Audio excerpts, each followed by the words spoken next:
Lo dicho, arrancamos entonces con la primera entrevista de esta mañana. El senador nacionalista Jorge Gandini plantea eliminar el pago adicional del Fondo de Solidaridad por parte de los egresados de la Universidad de la República. Para conocer el alcance de esta iniciativa lo recibimos esta mañana. También hablaremos de otros temas. Bienvenido, ¿cómo anda? Un gusto estar esta fría mañana con ustedes. Bueno, muchas gracias. Veo que vino acompañado con el mate. Sí, con este frío no queda otra, ¿no? Casa.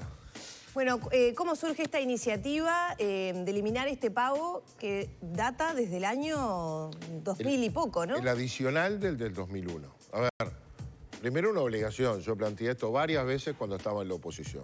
Ahora lo vuelvo a plantear, estoy en el gobierno. No sé si el Ejecutivo lo lleva, pero me parece justo volverlo a plantear.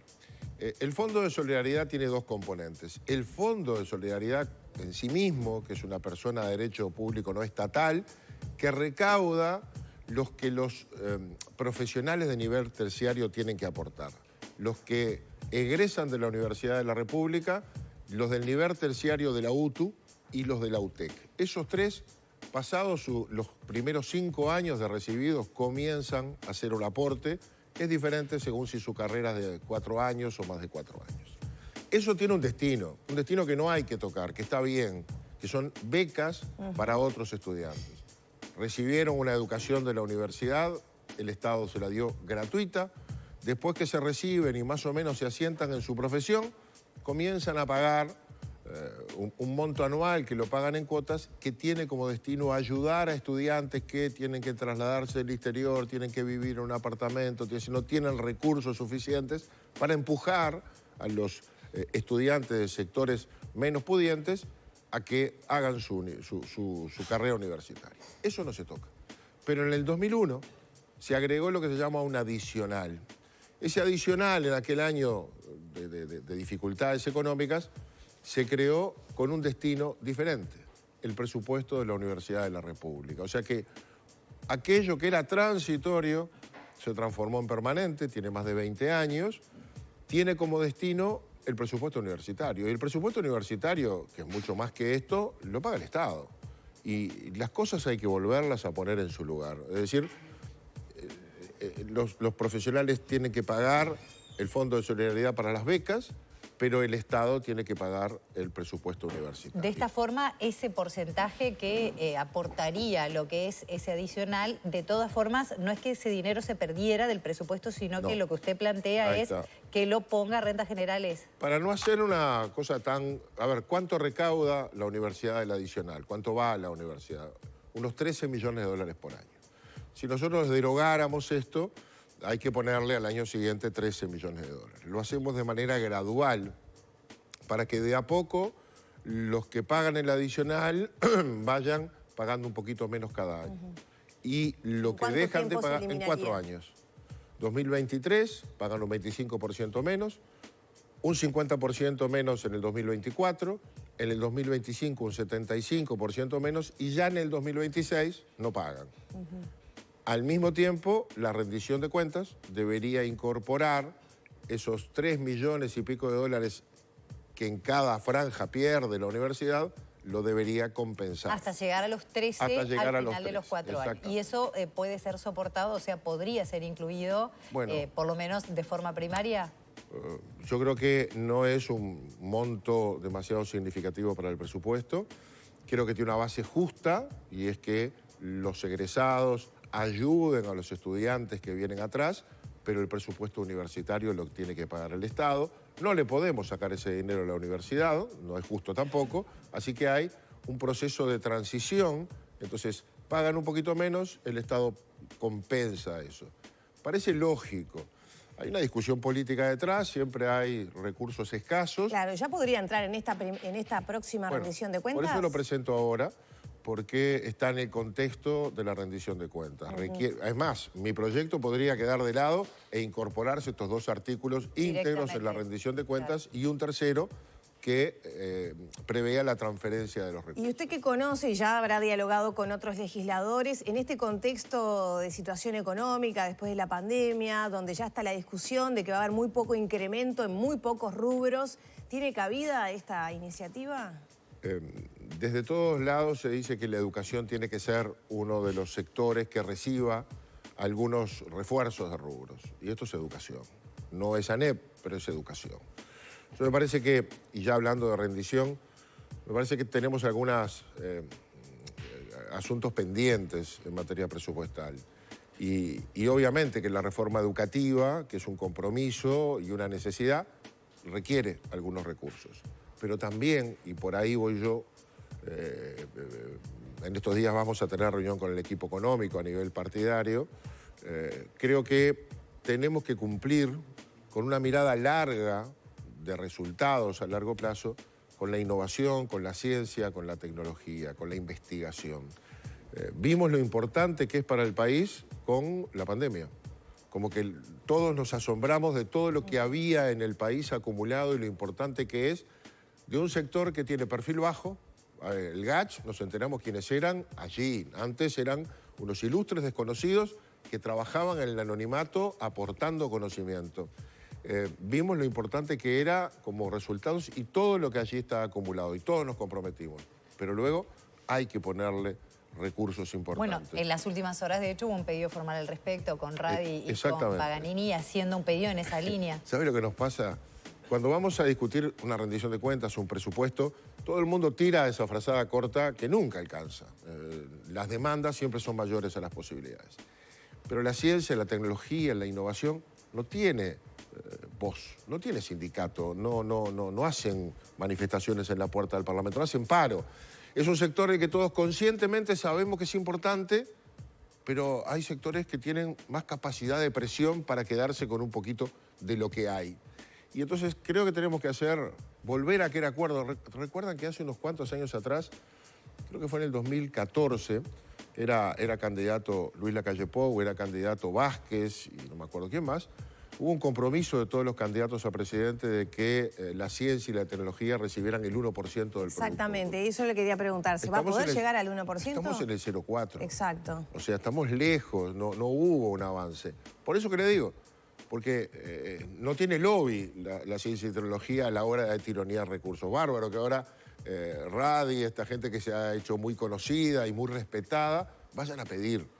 Lo hacen muy respetuosamente. Bueno, creo que nosotros tenemos que, con una mirada un poquito más larga, menos en la coyuntura, tenemos que hacer un esfuerzo. O sea, ¿usted desde su lugar va a hacer fuerza para que se le dé el 1% del PBI? Este va a ser mi planteo en la discusión interna de la rendición de cuentas. ¿Pero ahora ya va a plantear el 1% del PBI? No, voy a plantear como con la universidad. Vamos a ir por una gradualidad. Tenemos que ser realistas. ¿Cómo planifica esa gradualidad? ¿Cuánto es? Un punto son 550 millones de dólares. Sí. Recibe el 0,4. ¿Cuánto recibe? Y 200 y poco. Faltan 300 millones de dólares. No sobra 300 millones de dólares por ningún lado.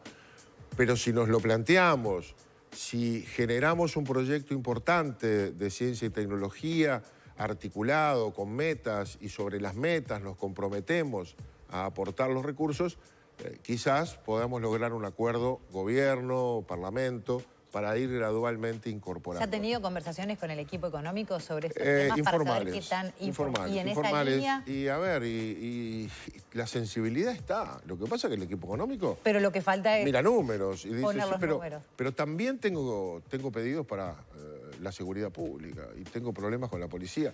Y también es cierto que tenemos que mejorar los salarios de algunos docentes, por lo menos de los que trabajan en áreas críticas, porque si no lo que me sigue pasando es que los docentes nuevos, recién recibidos, van a los lugares de contexto crítico más importantes y los que tienen más formación, capacitación, experiencia, van migrando hacia lugares donde trabajan un poco más cómodos, porque no hay diferencia que los estimule a quedarse en un lugar donde, además de enseñar a leer y escribir, tienen que sustituir en valores y en otra educación lo que la familia a veces no da. Entonces, y con una cantidad de condiciones además complejas. Entonces yo tengo que mejorar esos salarios. Y es cierto también. Y podemos hablar de varios otros sectores que, bueno, a ver, otra de las demandas que yo voy a plantear es que tenemos un compromiso, y es que los funcionarios públicos que perdieron salario en el año 2021 y lo hicieron conscientemente, sumados al momento difícil que vivía el país, en la ley de presupuesto, en el artículo 4, dice que van a recuperar esa pérdida salarial del 2001 antes o en el 2024. No dice cómo, dice gradualmente. Bueno, ese gradualmente, 2023, porque la rendición empieza a regir el 1 de enero, es 2023 y 2024. Quedan 2 aumentos. Y bueno, yo creo que tenemos que, no podemos dejarlo todo para el final. Tenemos que este 2023 ver cuánto vamos a recuperar. O sea, usted va a ser específico en ese tema de la recuperación salarial de los funcionarios públicos. ¿Cuál va a ser la proyección? El compromiso legal y político de que no hay pérdida salarial al final del periodo. ¿Qué gradualidad va a proponer? Bueno, en algún momento se había propuesto que fuera un 30, un 30 y un 40 en el último año. Eso no pudo consagrarse en la ley. Hubo alguna recuperación menor. Ahora hubo un 2% de aumento excepcional que empieza a regir ahora el 1 de julio, a mitad de camino, cosa que nunca se hacía, porque hubo una inflación importante. Un adelanto, un adelanto. Un aumento. Bueno, un adelanto porque se preveía que era el 1 de enero, entonces se adelantó. Pero no se va a sumar a lo que se dé en el primero, sino... Yo creo que ese 2% tiene que ser atribuido a la recuperación salarial. Y el 1 de enero habrá que corregir, como dice la ley de presupuesto, por inflación. Si la inflación prevista para el año 2022 era 5.8 y es 9, pues habrá que corregir esa diferencia entre 5.8 y 9, o lo que sea. Y ese 2% hay que atribuirlo a la recuperación del salario que no se adjudicó para el periodo 2021. Es un debate complejo, todas estas cosas salen plata, pero hay un compromiso político y un compromiso legal. Y yo creo que si no hacemos eso en el 2023, en el 2024 es tan grande la acumulación de rezago que no sé si vamos a poderlo hacer. O sea, sus prioridades para la rendición de cuentas van a tener que ver con educación, ciencia y tecnología, funcionarios públicos y qué pasa con seguridad. Bueno, no, yo creo que Heber ahí está haciendo un planteo correcto. Ahí tenemos que, hay que trabajar el llenado de vacantes. Si son vacantes, tienen que tener detrás el crédito para pagarlo, no es más dinero, pero es más dinero de caja, porque si yo tengo vacantes, tengo el dinero autorizado para gastar. Pero como no llené las vacantes, no lo gasté. O sea que tengo la autorización, pero si lo lleno, tengo un aumento de salida de caja, voy a tener que pagar. Bueno, hay que llenar esas vacantes, creo que algunas ya se están llenando, pero también hay una demanda salarial y creo que es importante reconocerla. La policía tiene sueldos muy bajos, de los más bajos de la administración. Contrariamente hay otro debate que es muy importante y donde no tenemos una sola opinión, que es el de las certificaciones médicas. Es un debate y un tema pendiente. Sí, que pendiente. proponiendo una reforma, ¿no?, en el sector público. Aprobamos algo y le pedimos al Estado, en una comisión además integrada por los sindicatos, que nos trajera una propuesta de fondo. Yo no sé si la propuesta que nos traen es las adecuadas, pero la verdad es que uno de los organismos donde tenemos mayores certificaciones médicas es el Ministerio del Interior. Pero eso igual, su planteo abarca a todos los funcionarios públicos, el tema del cambio en el tema de la certificación. El todos es relativo, porque sí quiere abarcar a todos, pero hay algunos que para que se los abarque tienen que contar con mayorías especiales. Es decir, algunas modificaciones, si llegan a los funcionarios de los entes autónomos, requieren mayorías especiales, que en principio no las tendrían. ¿Qué implicaría ese cambio? Bueno, yo no tengo el proyecto que el Poder Ejecutivo va a enviar. Lo que estábamos discutiendo era asimilar la forma de certificarse de un funcionario público y el cobro de esos días por enfermedad a la del sector privado. Sí, los primeros 3 días no se cobran. 75% del salario, los privados es 70%. Hoy el público, el primer día es como el último, cobra. Y va a cobrar todos los días que está certificado y va a cobrar el total. Eso ha generado algunas distorsiones que reconoce la propia Confederación de Funcionarios, COFE. Hay abusos ahí detrás, porque basta ir al médico y decirle, doctor, no tengo ganas de vivir. Ya está, psicológico, ya está. ¿Y cuánto? Y 1 mes, y 2 meses. Y el funcionario que está al lado de ese dice, ahora todo el trabajo que tenía él lo tengo yo, y no viene. Y además sé que anda por ahí, eso es es moneda corriente. ¿Qué porcentaje? No podemos ir a eso. ¿Qué porcentaje? Porque ¿cuán expandido esta situación? Muy importante. Porque a mí me daría vergüenza certificarme por algo que no es real. Tenemos un informe que hizo Servicio Civil, que se lo encargó la ley de presupuesto, y que nos dice organismo por organismo. Nos dice, y hay muchas diferencias entre unos y otros. Usted decía que el del interior es uno de los que más pasa. El interior es muy importante. Pero obviamente el muy estrés importante justificado. El estrés que está sometida la policía no va a comparar quizás con son una enfermedades oficina. Que no tienen una, digamos, sintomatología física, puede ser psicológica. También ahí es muy difícil poner al límite. El médico dice y hay que obedecer. Pero también, particularmente, el informe nos dice en qué semanas del año y en qué días de la semana. Entonces es curioso que los lunes son los días que más gente hay enferma, igual que los viernes, y algunas semanas del año son más que otras y coinciden con días feriados y Pero vacaciones. también diferencia, porque me quedo pensando, no es lo mismo en el Ministerio del Interior el personal administrativo que el personal de calle. ¿Hay una diferencia en cuanto a eso también? No, no en el proyecto original. No sé qué es lo que va a venir, es un tema que tenemos que discutir con el ministro. Pero en cuanto a esos números, por ejemplo, de lo que podría llegar a ser una sobrecertificación, ¿se diferencia quienes efectivamente están, como lo dice Lore, en la calle todos los días viviendo ese estrés de quien de repente está en una oficina? Se sabe. Pero en la oficina también. Si el médico te dio la certificación y está certificado. Y ahí todo el mundo sabe que hay gente que efectivamente está enferma y que hay abusos.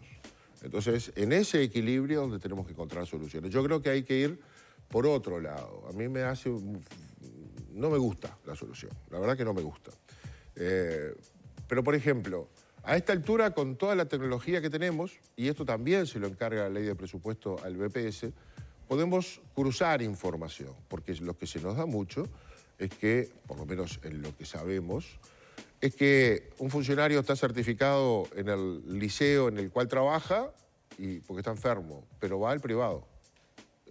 Y esa información, si se cruzara, nos dice que entonces no está enfermo, que nos engañó. O a la oficina en la que trabaja está enfermo, pero resulta que tiene otra actividad privada complementaria a la que va a trabajar.